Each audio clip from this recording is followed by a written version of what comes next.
Missing 411, une évaluation. 19 juin 2017. De quoi s'agit-il? L'Américain David Paulides était policier et s'occupe depuis quelques années de cas inhabituels. Son œuvre principale jusqu'à présent est la série de livres documentaires Missing 411, dans laquelle il présente des cas étranges et mystérieux de personnes disparues, ainsi que les résultats de ses recherches. Paulides recense désormais des centaines de ces cas en 6 volumes, qui ne pourraient être plus étranges. Il s'agit de cas où des personnes disparaissent sans laisser de traces, souvent à proximité immédiate de leurs proches ou amis. Des randonneurs qui marchent quelques mètres devant les autres et ne sont plus jamais revus. Des enfants qui trottent sur des chemins forestiers derrière leurs parents et disparaissent comme s'ils s'étaient volatilisés. Des personnes âgées ou handicapées qui disparaissent littéralement de leur fauteuil roulant. C'est particulièrement impressionnant, car dans ces cas, il est évident que les disparus n'auraient en aucun cas pu se déplacer par eux-mêmes. Il ne peut donc s'agir d'accidents ou d'égarements, car les victimes sont immobiles. Ces cas semblent tous concerner une forme inhabituelle d'enlèvement. Cependant, ces enlèvements ont lieu dans des situations et dans des conditions qui rendent presque impensable l'implication d'un ravisseur humain conventionnel. Ce que fait Dave Paulides. Étant donné que Paulides est un ancien policier, il s'en tient strictement aux faits et s'abstient de toute spéculation sur les raisons ou les causes des disparitions. Bien qu'il ait déjà travaillé pour l'organisation américaine MUFON, spécialisée dans les enlèvements extraterrestres et les ovnis, et qu'il ait enquêté sur des preuves de cas de Bigfoot, il s'abstient strictement de toute spéculation sur les causes des disparitions. Même en adoptant une vision plus large, même en considérant l'intervention d'extraterrestres ou de Bigfoot, ce qui est déjà très ouvert d'esprit, ces événements restent incompréhensibles. Ils échappent de manière mystérieuse à toute explication logique. Ce qui se passe ici reste souvent inexpliqué, et les forces de police ainsi que les équipes de recherche impliquées sont confrontées à une énigme qu'elles ne parviennent pas à résoudre ou même à expliquer, malgré toute leur expérience et leur connaissance des détails. Cependant, ces cas ont des points communs remarquables qui semblent tout aussi illogiques, mais qui se produisent de manière répétée, comme documenté dans les rapports de police, les articles de journaux et toutes les sources disponibles. Ce que fait Paulides, c'est, dans le style des profileurs, de mettre en évidence ces parallèles, d'analyser les similitudes entre les cas et de compiler les regroupements géographiques. Il en ressort que la plupart des cas se produisent dans les parcs nationaux américains. Cependant, cela n'est pas surprenant, car ces parcs attirent traditionnellement des personnes en quête de loisirs dans la nature. Il est plus étrange de constater que les victimes semblent se concentrer sur 2 extrêmes. Soit elles sont intellectuellement et ou physiquement très performantes, soit elles se situent à l'opposé du spectre. On trouve une proportion disproportionnée d'académiciens, voire de professeurs, parmi les victimes, ainsi que des sportifs de haut niveau, des triathlètes, des marathoniens. Les chasseurs constituent également un groupe important, ce qui est d'abord surprenant, car ce sont eux qui devraient pouvoir se défendre contre tout agresseur ou ravisseur, étant toujours bien armés de fusils et de couteaux. Apparemment, ce n'est pas le cas. Compte tenu de la nature de ces attaques, ils ne semblent pas plus résistants que de jeunes enfants. Il peut y avoir un schéma parmi ces groupes cibles, ou peut-être pas, car ce sont bien sûr aussi les groupes qui passent le plus de temps dans la nature, en particulier les sportifs et les chasseurs. Ils sont donc proportionnellement plus susceptibles d'être victimes de tels incidents. Avec les intellectuels, c'est une autre affaire. Un autre groupe de victimes concerne les jeunes enfants.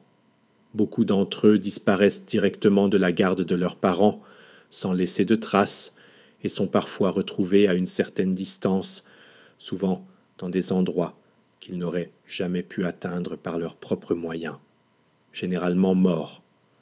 Parmi les victimes, on trouve également des personnes moins actives dans la nature, des handicapés, des personnes atteintes de troubles physiques ou mentaux, des seniors en fauteuil roulant qui ne peuvent absolument pas se déplacer par leurs propres moyens.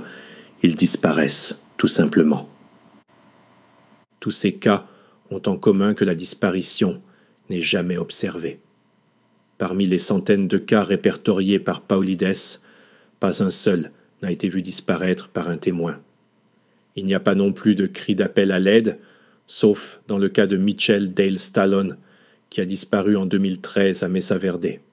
Plusieurs équipes de recherche et autres témoins ont entendu des appels à l'aide sans jamais localiser la personne en détresse. Mitchell Stallone reste à ce jour introuvable. Quoi qu'il se passe, cela semble fonctionner à 100%.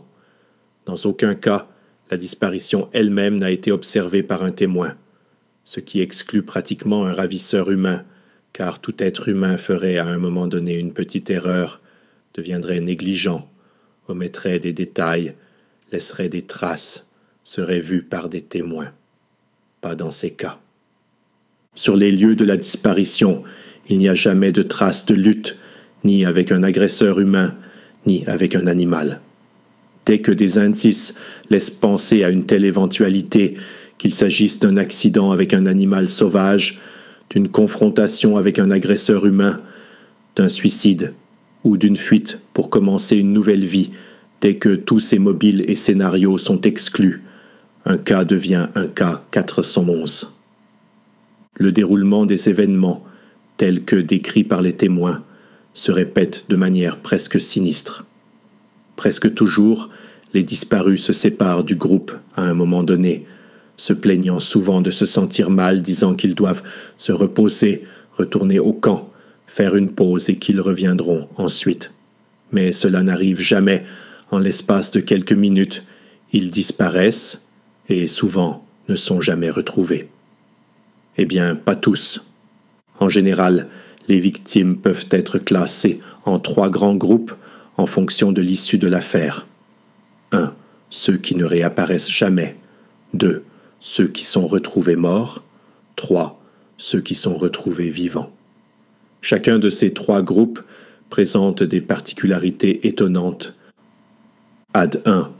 Ceux qui ne réapparaissent jamais laissent souvent derrière eux absolument rien du tout.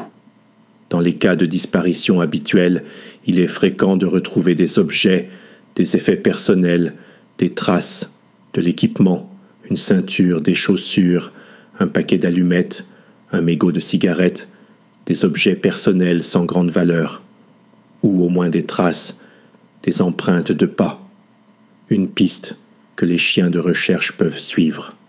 Ce n'est pas le cas dans les dossiers 411.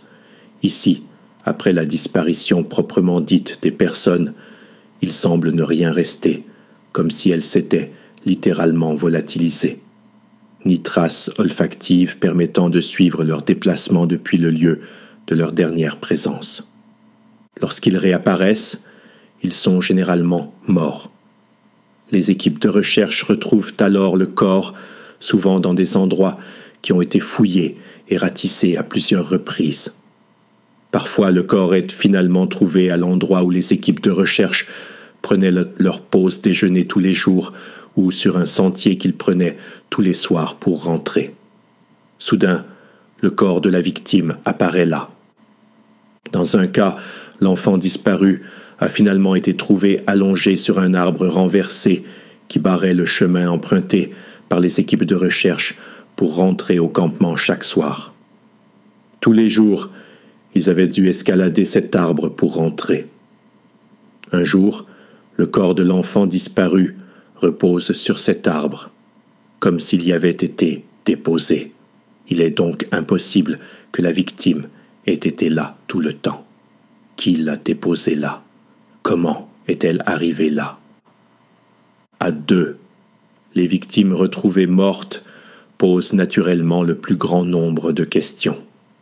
Tout d'abord, toutes ont en commun l'impossibilité de déterminer la cause du décès. Et cela, malgré des corps parfois parfaitement conservés, donc ce n'est pas en raison d'un manque de tissu ou d'une forte décomposition qu'aucune cause de décès ne peut être déterminée. Les corps sont souvent intacts, voire remarquablement bien conservés, comme s'ils n'étaient pas morts depuis longtemps.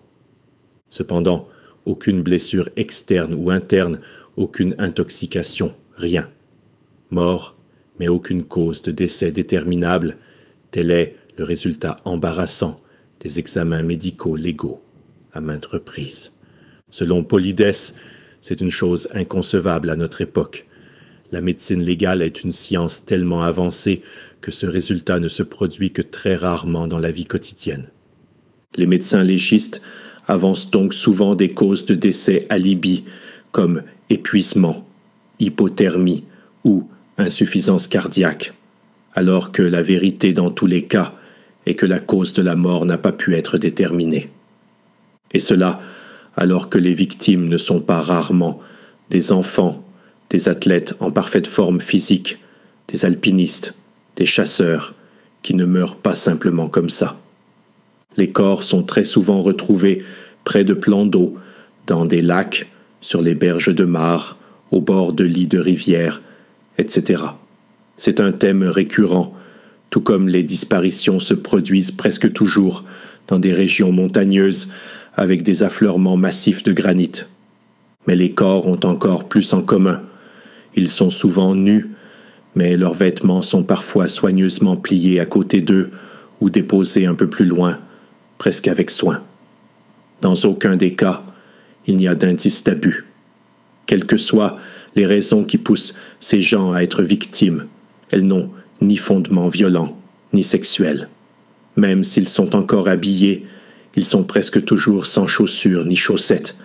Les chaussures sont souvent les seuls objets personnels qui ne sont jamais retrouvés.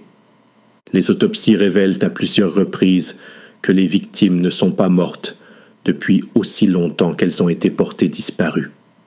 Parfois, les périodes diffèrent considérablement, ce qui signifie que les victimes ont dû rester en vie pendant un certain temps, quelques jours ou semaines, alors que des centaines d'équipes de recherche les cherchaient. Où étaient-elles entre-temps? Cela prouve également de manière claire qu'elles ne sont pas mortes près de l'endroit de leur disparition, mais qu'elles ont été vivantes pendant un certain temps.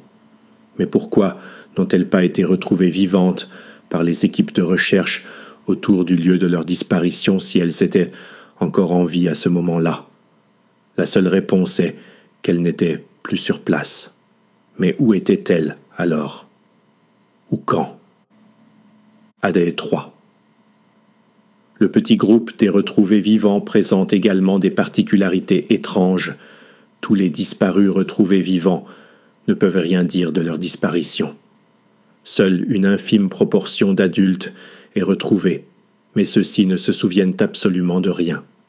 Comme l'a dit Stephen Kubacki, alors âgé de 21 ans, disparu pendant 15 mois avant de réapparaître vivant. Pour lui, le temps et l'espace étaient perdus. La majorité des survivants sont cependant des jeunes enfants qui ne peuvent pas encore parler ou des personnes handicapées qui ne peuvent pas s'exprimer. Ainsi, tout ce qui se passe reste entièrement dans l'ombre. La question est de savoir si seuls ceux qui, par eux-mêmes, ne peuvent rien dire ou ne diront rien, sont laissés en vie, parce que l'effacement de leurs souvenirs ou leur choc suffit à effacer la mémoire. Ou bien les personnes sont-elles sélectionnées pour vivre ou mourir, ou disparaître totalement. Tous ces cas ont en commun que la recherche des disparus est initialement non seulement infructueuse, mais désespérée. À tel point que même les chiens de recherche ne peuvent suivre aucune piste. Les chiens de recherche, spécialement dressés et extrêmement performants, qui peuvent sentir les cadavres sous l'eau et suivre des victimes de kidnapping dans des voitures sur des autoroutes pendant 12 heures, arrêtent pratiquement toujours la recherche après quelques pas tournent en rond, se couchent et ne font rien de plus, ce qui est totalement inhabituel pour ces animaux. S'il y avait une piste, ils la suivraient. Mais l'absence de piste signifie en réalité aussi que les disparus ne se sont pas déplacés sur le sol, pas à pied, à partir de l'endroit où ils ont disparu. Ce qui ne peut pas être, car sinon, ils devraient être retrouvés sur place. Dans de nombreux cas, les victimes sont également retrouvées sur le lieu de leur disparition ou à proximité, là où les équipes de recherche ont cherché encore et encore, d'une manière qui laisse penser qu'elles ont été déposées là après la fin des activités de recherche. Certaines victimes ne sont retrouvées que bien après la fin des recherches officielles, loin de tout endroit où elles auraient pu se rendre par leurs propres moyens, par exemple à 10 kilomètres à travers un massif montagneux, en montée et en descente, à travers des forêts, des fourrés, des sous-bois, au-dessus de rivières, un garçon de 4 ans. Impossible. À pied. Impossible. Très souvent, on ne sait pas comment les victimes ont pu se retrouver à l'endroit où elles sont finalement retrouvées. Dans un cas particulièrement spectaculaire et effrayant de disparition d'un garçon de 6 ans, celui-ci a été aperçu par des témoins peu après sa disparition. Avec des jumelles, il a été vu sur un promontoire rocheux situé à plus de 300 mètres plus haut. Depuis lors, il est disparu. Et un autre parallèle, presque toujours, la disparition des personnes est accompagnée de changements météorologiques violents, d'orages, de tempêtes, de brouillards, voire de blizzards, ce qui rend généralement difficile le travail des équipes de recherche au début. Ce que Dave Paulides ne fait pas. Paulides reste un enquêteur professionnel et s'abstient de toute interprétation. Nous n'avons pas à le faire ici. Alors, franchement, quel est le message de ces cas? Il serait souhaitable d'interroger les survivants, ceux qui ont disparu en tant que jeunes enfants et qui, aujourd'hui adultes, pourraient peut-être avoir des souvenirs vagues ou des cauchemars ou se souvenir sous hypnose. Mais Paulides s'abstient, par respect pour les victimes, de cette option. C'est bien dommage. Mais peut-être que les victimes se manifesteront volontairement pour témoigner.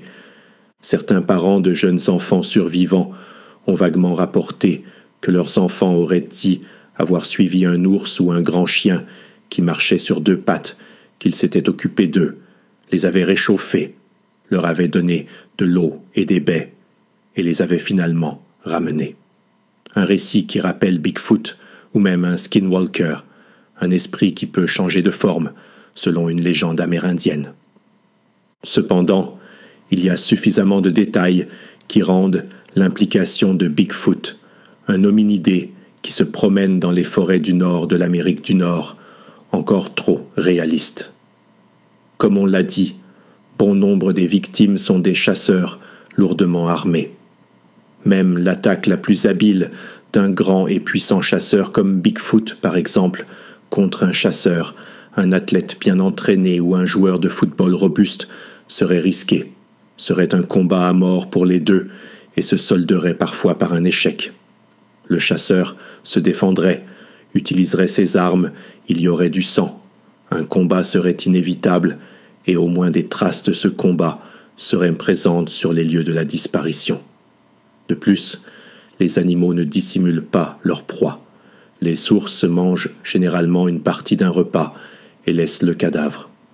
Avec les lions de montagne, il est pratiquement impossible d'avoir des rencontres mortelles avec des humains.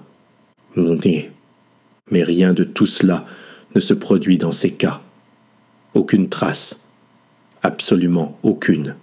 Tous les enlèvements semblent se dérouler sans aucune confrontation physique. Que font les ravisseurs? Ils paralysent leurs victimes, les rendent invisibles, les font disparaître. La situation dans laquelle les victimes sont retrouvées, en particulier leurs vêtements parfois soigneusement déposés à côté d'elles, comme dans le cas de Robert Springfield, où même la ceinture était enroulée, ne permet d'envisager qu'un être habile et intelligent comme coupable. L'ordre manifesté ici, suggère même deux choses. Des auteurs, humains du moins, qui recouvrent ou drapent soigneusement les victimes, veulent annuler le fait, ils ont mauvaise conscience. L'ordre qu'ils tentent d'établir dans le chaos qu'ils ont provoqué vise à une sorte de compensation, à rendre le chaos inexistant. C'est une sorte d'excuse envers la victime comme envers les proches concernés. Cela suggère à un coupable qui a même une sorte de conscience ou qui, du moins, par cette action symbolique, veut communiquer avec la partie des victimes et dire quelque chose comme « Je suis désolé ». En tout cas, cette image exclut une nouvelle fois la possibilité d'une attaque par des animaux, de grands prédateurs comme des ours, des grands félins, des Bigfoot ou des oiseaux de proie géants. D'un autre côté, ces disparitions se produisent de manière si habile et ou si rapide qu'il n'y a jamais un seul témoin du processus lui-même. Ces disparitions se produisent souvent de manière frappante dans des endroits où un agresseur potentiel ne pourrait pas se cacher pour observer ou traquer sa victime, car il s'agit de surfaces pierreuses et dénudées au-dessus de la ligne des arbres, de larges sentiers de randonnée bien visibles, de rives de lacs dégagés, voire de jardins dans des zones résidentielles, ceux-ci étant toutefois à proximité de grandes forêts. L'habileté des ravisseurs va même bien au-delà de ce que pourrait posséder un chasseur de la nature, comme Bigfoot. Dans un cas, une personne a été filmée par des caméras de surveillance peu avant sa disparition. La disparition s'est produite exactement au moment où la première caméra ne captait plus la victime et où la seconde ne la captait pas encore. Cela n'a rien à voir avec l'instinct de chasse d'un chasseur, aussi habile soit-il. C'est plutôt l'omniscience d'un être semblable à un dieu.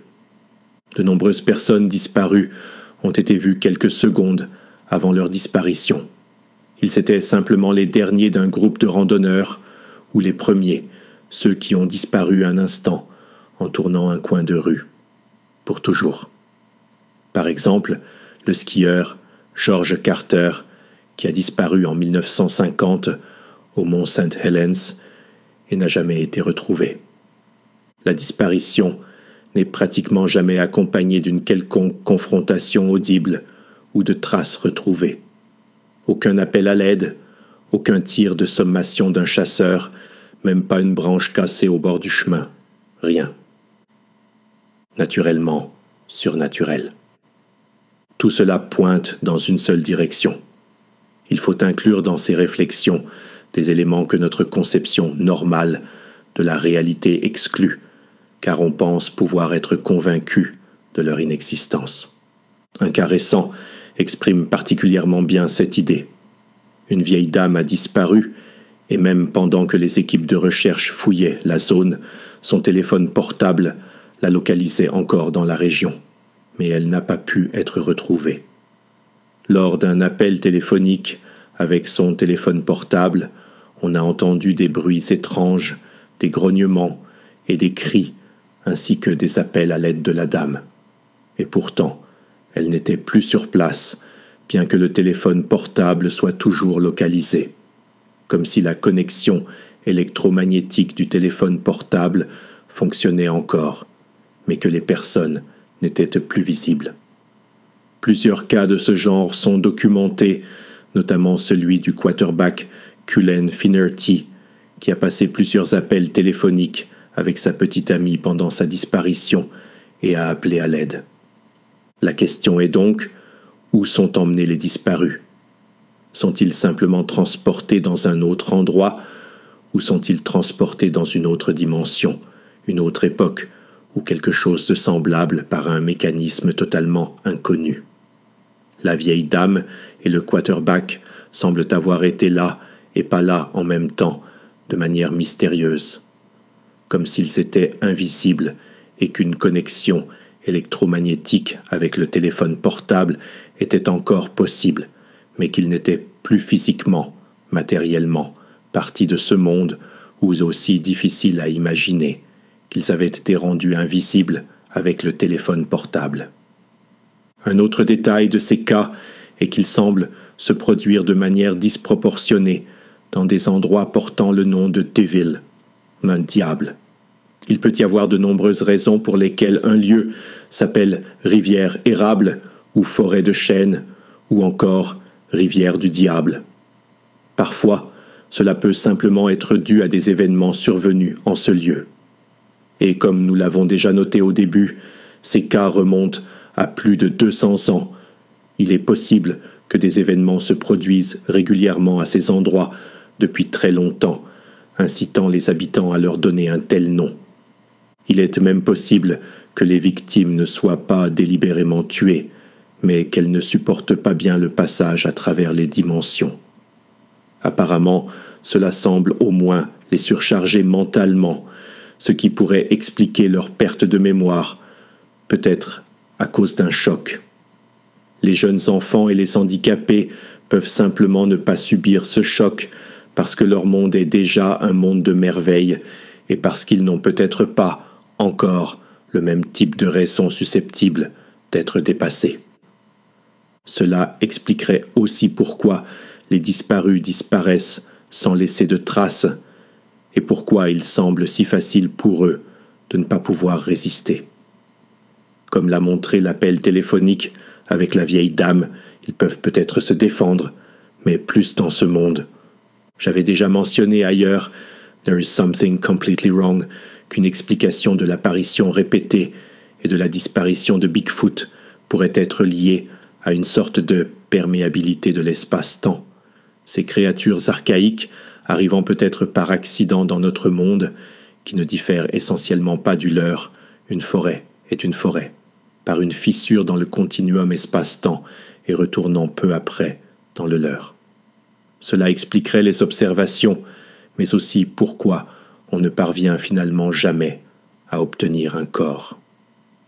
Ces cas donnent toutefois à ce phénomène d'espace-temps perméable un autre aspect, ces enlèvements, si nous pouvons les appeler ainsi à ce stade de notre réflexion, semblent se dérouler de manière planifiée.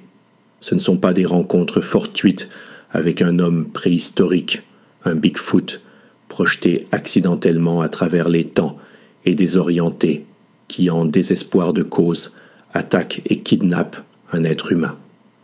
Le fait que l'enlèvement semble impliquer immédiatement la sortie de la victime de cette réalité de l'espace-temps, sans laisser de traces, comme si elle s'était volatilisée. Aucune piste pour les chiens de recherche, aucun résultat des trackers, aucune trace de lutte, etc. Suggère plutôt que ce passage, cette invisibilité, peut être provoquée activement et intentionnellement au bon moment par l'enleveur. Il semble plutôt que l'enleveur arrive, sélectionne une victime, le premier ou le dernier de la file, une personne âgée immobilisée, un handicapé momentanément non surveillé, s'approche rapidement et au même moment, les deux disparaissent complètement. Comme s'ils s'étaient avalés par la terre. Beam me up, Scotty, dirions-nous presque. Peut-on attribuer cela à Bigfoot? Les Bigfoot pilotent-ils des ovnis autour de la Terre et kidnappent-ils spécifiquement les faibles et les rejetés, les surperformants, les seniors et les jeunes enfants? Sérieusement, pour faire quoi avec eux? Ne pas les toucher? Comme nous l'avons dit, les victimes retrouvées sont toutes intactes, du moins toutes celles qui sont retrouvées et pour lesquelles on peut en juger. Pas de violence, pas de blessures, pas d'abus sexuels, mais elles sont mortes. Et ensuite, les enleveurs les ramènent, les déposent morts à un des endroits où les équipes de recherche les ont cherchés, comme s'ils voulaient les leur rendre. Leurs vêtements, également sans trace de lutte ou autre, sont soigneusement placés à côté d'eux, et ils sont laissés là, comme si un dieu redonnait leur semblable aux simples animaux de la terre. Plein d'incompréhension pour le souhait, mais aussi respectant les simples affects de cette espèce simple. Comme si on rendait une meute de loups, un loup accidentellement tué parmi eux, pour qu'ils puissent, selon leur manière, faire leurs adieux. Mais pourquoi ces gens sont-ils enlevés? Sont-ils interrogés? Mais des jeunes enfants, des handicapés, que voudrait-on savoir d'eux? Si ces êtres supérieurs faisaient cela, ils devraient savoir qu'il n'y a pas grand-chose à tirer d'un enfant de 2 ans. Peut-être sont-ils interrogés par télépathie, et le choc de cette expérience est fatal, surtout pour les adultes. Ils meurent de surcharge, de choc. De nombreux survivants ont de la fièvre, bien qu'aucune infection ou autre ne puisse être constatée, et bien qu'ils devraient en fait être hypothermiques compte tenu des circonstances, montagne, froid, seuls dans la nature pendant des jours. La fièvre est-elle un effet secondaire du saut à travers les dimensions?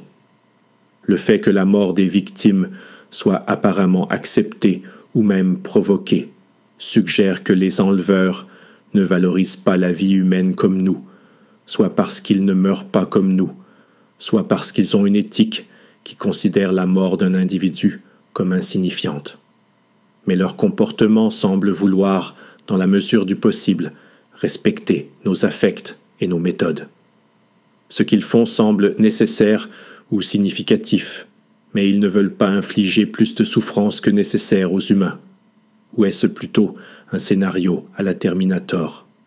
Ces êtres cherchent-ils des personnes particulières qui joueront un rôle dans le futur et veulent-ils les détourner de leur destin, simplement les éliminer ou les influencer? Avec des milliers de victimes à ce jour, cela représenterait un projet futur assez complexe. Décisions importantes ne sont-elles pas souvent prises par quelques personnes à travers des actions décisives? Et quelle influence pourrait bien avoir sur l'avenir un prêtre retraité de 84 ans ou une femme de 79 ans se déplaçant avec difficulté en béquille? Certes, on ne peut pas savoir.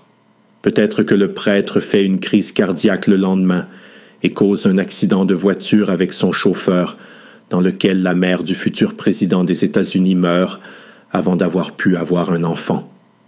Donc, le prêtre est retiré de la réalité et l'avenir se déroule comme il se doit. Est-ce que ça existe? Y a-t-il, comme dans le film The Adjustment Bureau, une sorte de gardien qui veille à ce que tout se déroule comme prévu et que rien ne dérape? Des êtres qui corrigent les écarts. Les hommes en noir sont-ils ceux qui effectuent les enlèvements?